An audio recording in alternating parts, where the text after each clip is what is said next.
Hello and welcome to this Path to Eagle workshop. In this workshop, we will discuss the process of advancing from Life to Eagle Scout, including timing of rank, leadership, and the Eagle Scout Service Project. Let's discuss some statistics about scouting. First, of every 100 scouts, 45 will later serve in the military. 1 in 100 will save a life with the skills they learned in scouting. Amazingly, 2 out of the 100 will use those skills to save their own lives. You may have heard about the 4% in scouting. Well, this number comes from 4 out of 100 scouts will attain the rank of Eagle Scout. Because of Scouting's awesome leadership training and opportunities, 75 of 100 scouts will later in life be leaders in business, religion, and politics.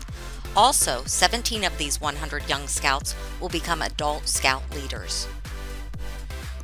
Here is a sampling of some famous Eagle Scouts. The first person to walk on the moon, Neil Armstrong, was an Eagle Scout. Noted filmmaker of such movies as Jaws, Close Encounters of the Third Kind, Raiders of the Lost Ark, Jurassic Park, and Saving Private Ryan, Steven Spielberg is an Eagle Scout. He got his start making movies when he completed the Photography Merit Badge. J.W. Marriott Jr., director of hotel and hospitality company Marriott International, is an Eagle Scout. Gerald Ford, 38th President of the United States, stated that his Eagle rank was one of his proudest achievements. Finally, Sherrod Brown is an Eagle Scout and U.S. Senator from Ohio.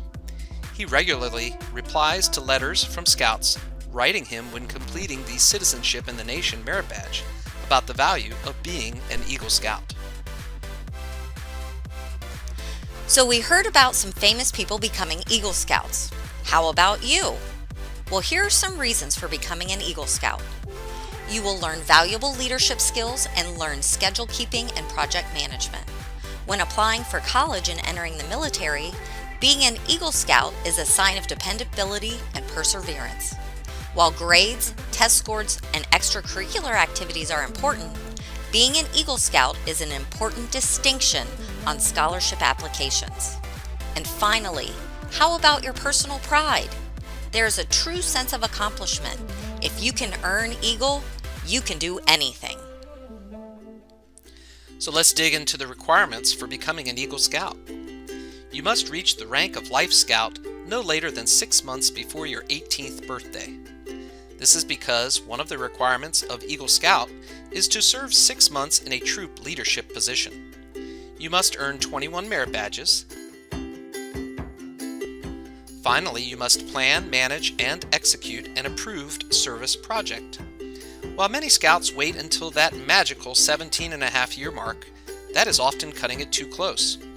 We recommend you make a goal to try to earn Eagle Scout prior to your 17th birthday.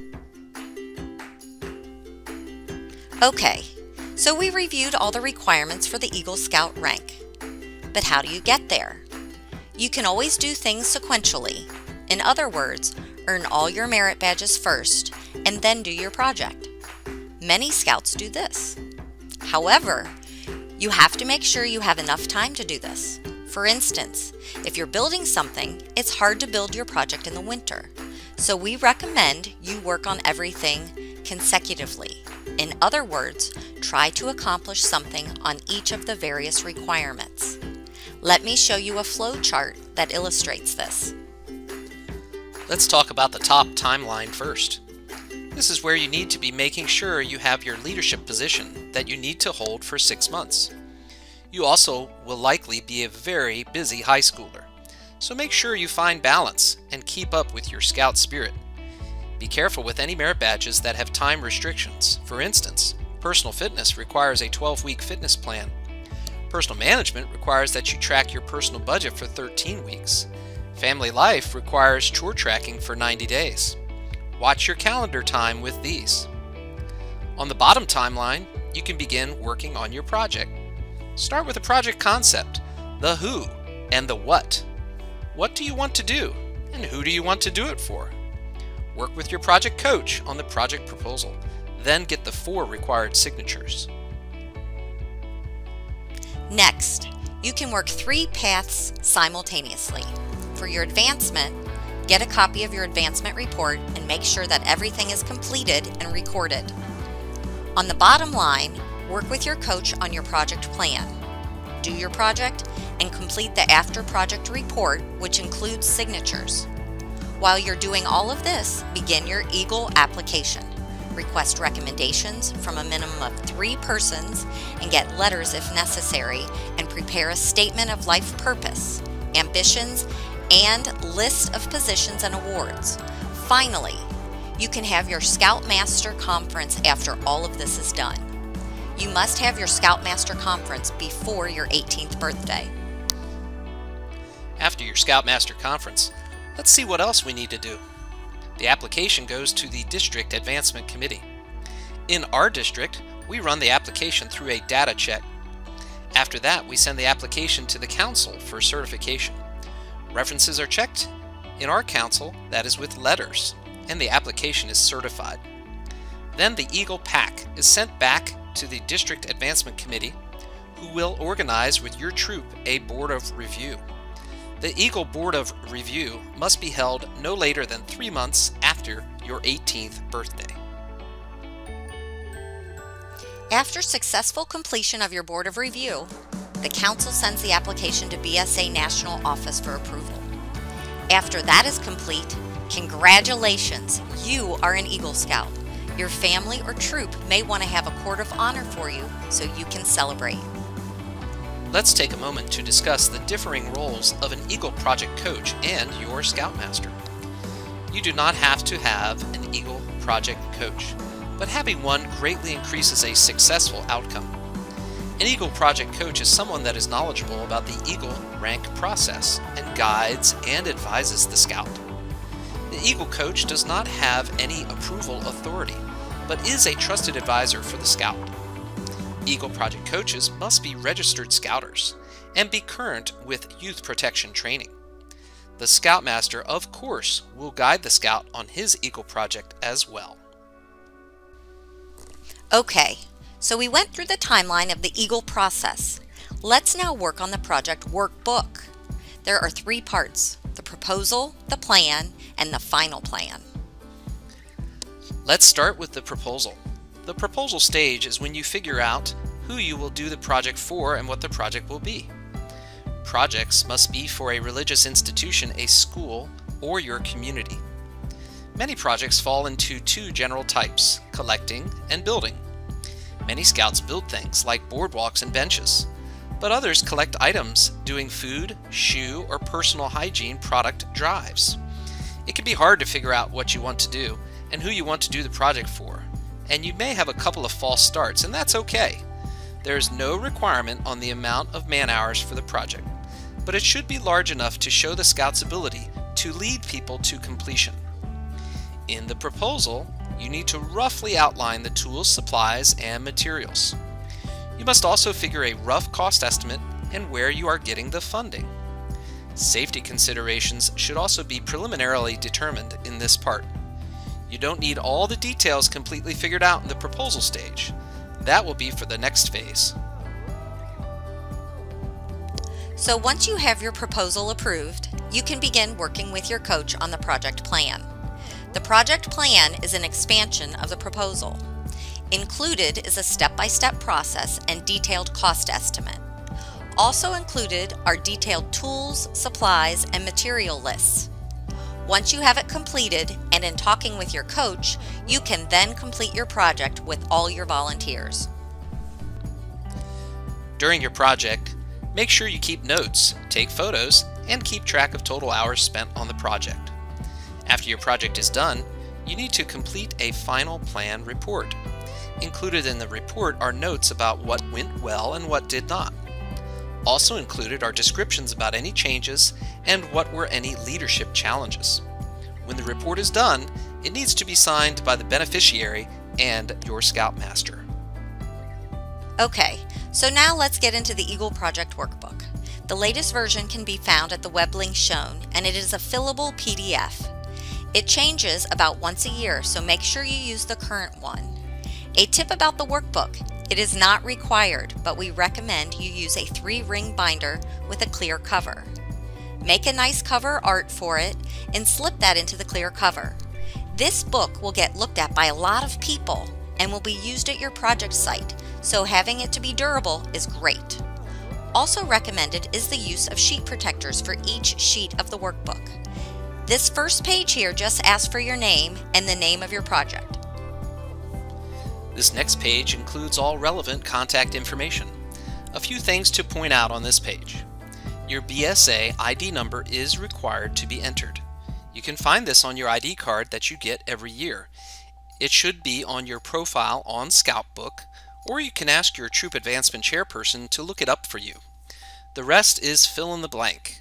For the project beneficiary, this is the organization you are doing the project for. Under that is the actual contact name at the organization. At the bottom is a spot for project coach. Contact your advancement chairperson if you do not have a project coach in your troop. We have also included the contact information for Miami Valley Council. This next page is to get your reader introduced to the project. The description and benefit is important, and where we see some scouts not start on the right foot. For the project description, be as precise as you can. Describe the location and any specific dimensions or goals of your project. For instance, for a boardwalk, say how long and wide it is. For a collections project, write in a goal of collection of so many donations. There are 2 boxes for sketches or photos to be inserted. These are useful, but you can also print out large photos or drawings and include them as supplemental pages. For a build project, it is useful to have an aerial view of the project and ground photos of the current site. Including photo examples of what you want to achieve are excellent. Other cells to fill in are the benefit to the project organization and when you think you will start and complete the project. How you will give leadership is written here. Remember, that is the purpose of an Eagle project. The last 2 slots are materials and supplies. Materials are things that will be consumed by the project, and you don't have to be exact here. For a landscaping project, materials are shrubs, mulch, landscape timbers, and timber nails. Supplies are things you can use up in the project, like gasoline, food, and water, trash bags, and maybe disposable gloves. On the next page, you need to list the tools you will require. Give it your best effort, but be as comprehensive as you can and think of all you will need. For instance, if you need a drill, you will need drill bits. If you are using electric tools, you need extension cords. You might need tables or sawhorses. If you are painting, you need drop cloths. Other needs include things that don't fit neatly into the other categories. An idea is that you might need access to a building for water, electricity, or bathrooms. Any permits or permissions should be listed. This might be a building permit. In the preliminary cost estimate, make your best estimate at this point. In the box to the right, make sure you state how the project will be funded. Finally, complete a list of project phases. Finally, on the last page of the proposal, include how logistics will be handled. Will Scouts transport themselves to the project site? Will there be carpooling? How will your materials get delivered? The next slot is for safety concerns. Don't minimize this part. Think of all the safety issues and how you will handle them.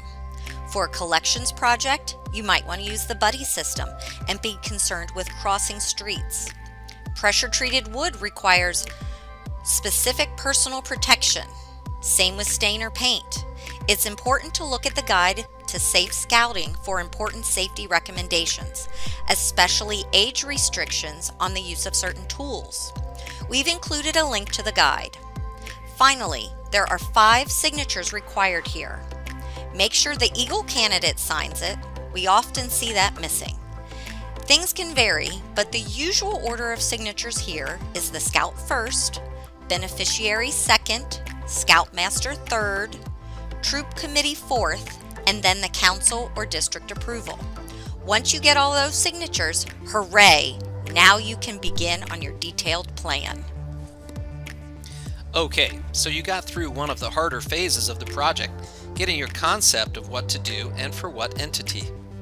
You also got all of your signatures. Now you need to work with your project coach to complete the project plan. The project plan will be a more complete description of everything that needs to be done. We often tell scouts that if for some reason you were to be sick or absent on your project day, would your plan be complete enough so that someone else could lead this project to a successful conclusion? This first page is just for your name, the project name, and your project dates. This first section includes a block to list some comments from the proposal review and any changes in the project description since the proposal was complete. If you have changes, make sure they are acceptable to your beneficiary. Major changes should be discussed with your project coach. There is also a section here to describe the present condition of the site and your project phases. Project phases are things like buying materials, inviting volunteers, conducting the project, and wrapping up the project. This next page starts with work processes. This is a step-by-step list of exactly how to do your project.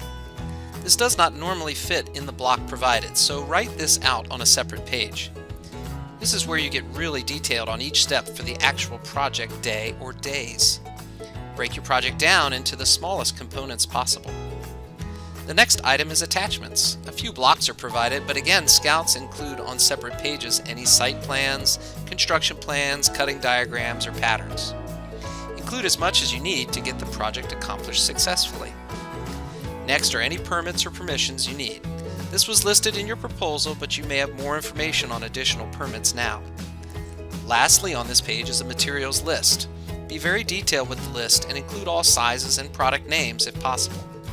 Many of the contractor supply and home centers will develop an estimate list for you, or you can use their website tools. This third page includes a section for supplies. Again, be as complete and exact as possible. This page also includes a list for all the exact tools you need to obtain. Don't include a cost unless you have to rent something. Most tools are brought by volunteers. Under Who Will Operate, consult the guide to Safe Scouting. For instance, only adults can work with power tools like saws.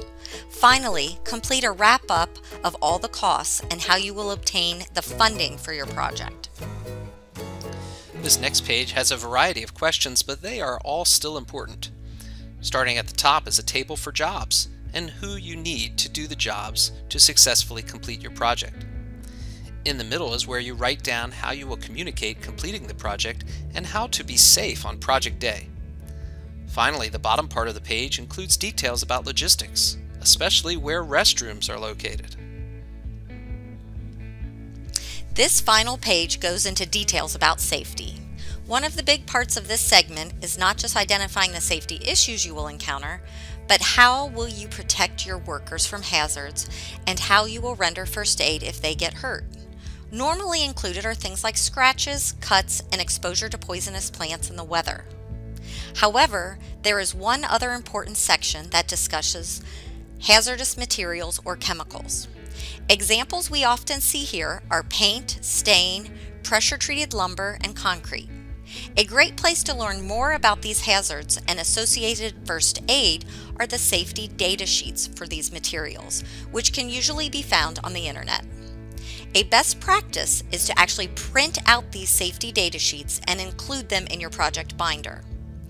Also on this page are contingency plans if your project date needs to be postponed. We often see in this block a backup date in case the project day has a weather issue. Finally, include any comments from your project coach. That's it. When you are done with these sections, you are ready to go recruit your volunteers and get your project done. Some projects are funded by the beneficiary, but not all of them are. If your project is not funded by the beneficiary, you, your parents or guardians, your unit or its chartered organization, or parents or members in your unit, you must fill out the fundraising plan application.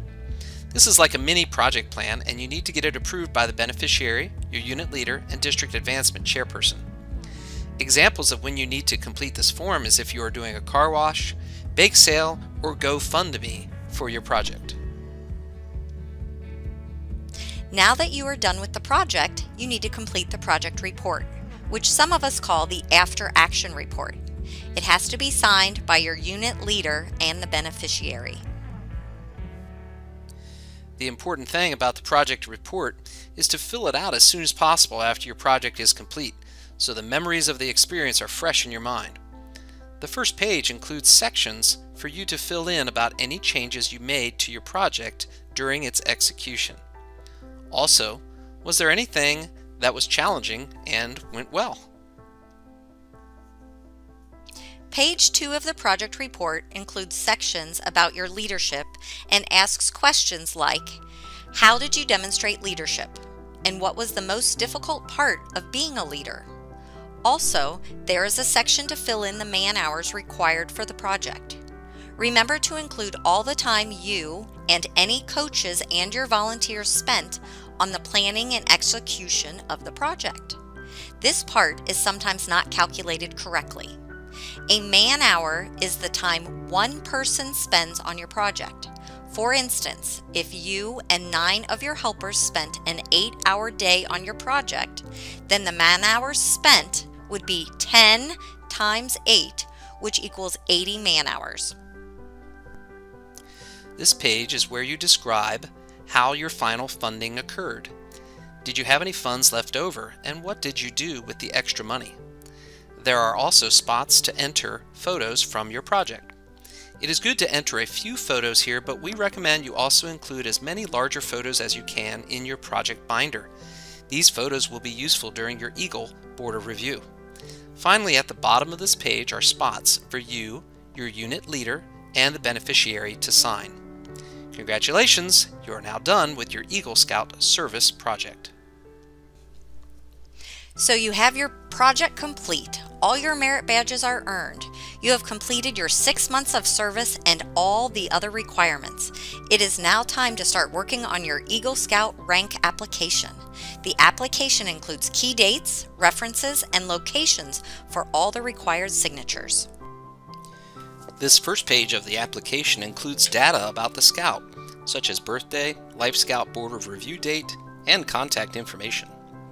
The bottom part of the first page is a location to list the merit badges earned and their dates. It is important to get an advancement report from your troop's advancement coordinator or your Scoutmaster so that this portion is accurately completed.